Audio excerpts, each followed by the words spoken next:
یہ جو دجالی فتنہ ہے اس کے ساتھ ایک خاص مناسبت ہے سورہ مبارکہ کی۔ احادیث میں آتا ہے کہ دجالی فتنے کے اثرات سے بچنے کے لیے اس سورہ مبارکہ سے ذہنی اور قلبی رشتہ مفید ہے، اس کی تلاوت کرتے رہنا، خاص طور پر جمعے کے روز پوری سورہ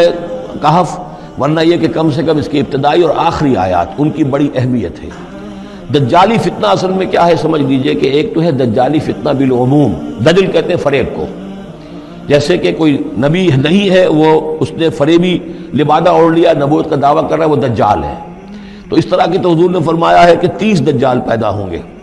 انہی میں سے ایک ہمارے زمانے کے اندر جو ہے یہ غلام احمد قادیانی بھی تھا، وہ دجال تھا جس نے کہ اعلان کیا کہ میں نبی ہوں جبکہ وہ نبی نہیں تھا، تو فریبی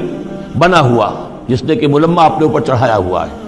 اسی طریقے سے دجالی فتنہ یہ جو ہے اس پوری دنیا میں اس وقت جو فتنہ ہے وہ یہ ہے کہ مادہ پرستی کا اتنا غلبہ ہو چکا ہے ذہنوں کے اوپر، افکار کے اوپر، لوگوں کے نظریات کے اوپر، لوگوں کے اخلاق کے اوپر، لوگوں کے اقدار جو ہیں، ویلیوز جو ہیں اس کے اوپر، کہ وہ آخرت کو بالکل بھول گئے، اللہ کو بھول گئے، اسباب کے اندر گم ہے، مسبب الاسباب سے ظہور ہو گیا، دنیا ہی دنیا ہے، آخرت کو بھولے ہوئے ہیں، مادہ ہی مادہ ہے، روح سے کوئی سروکار ہی نہیں۔ یہ ہے بالعموم جس کا نام دجالی فتنہ ہے کہ حقیقت کے اوپر پردہ پڑا ہوا ہے، آخرت پر دنیا کا پردہ پڑا ہوا ہے۔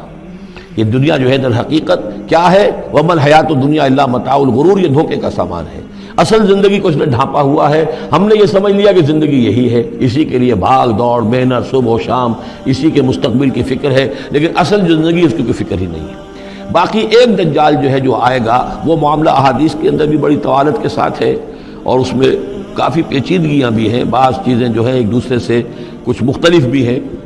اس میں پھر اہل علم کو بہرحال مطابقت پیدا کرنی پڑتی ہے۔ میں نے جہاں تک اپنی کوشش کی ایک رائے تک میں پہنچا ہوں، لیکن ابھی میں اسے بیان نہیں کر رہا ہوں۔ بہرحال دجالی فتنے کی خبریں موجود ہیں بہت شدت کے ساتھ، اور اس صورت کا پڑھنا جو ہے اس میں بہت مفید ہے۔ اس صورت کے مضامین کا دجالی فتنہ بالعموم سے کیا تعلق ہے وہ تو اس ہم دورہ ترجمہ دوران کے اس کے دوران بھی آپ کو معلوم ہو جائے گا، لیکن اس کے جو خاص بڑے مباحث ہیں، خاص طور پر یہ کہ ایک ہمارے بہت بڑے عالم گزرے ہندوستان میں اس صدی کے آغاز میں، مولانا مناظر حسن گیلانی، انہوں نے اس میں باقاعدہ کتاب لکھی ہے، آپ کو مل جائے گی بازار میں بھی، اصحاب کہف کے جو کا معاملہ سورہ کہف کے مباحث ہیں ان کے۔ میں نے اس کو اپنی ایک تقریر کے اندر کسی خطاب جمعہ میں سورہ کہف کے مضامین کا خلاصہ بیان کیا تھا، جس کا عنوان ہے دنیا کی حقیقت۔ ظاہر بات ہے تفاصیل زیادہ جو ہیں وہ میرے لیے ممکن نہیں ہے کہ اس دورہ ترجمہ کے دوران بیان کر سکوں۔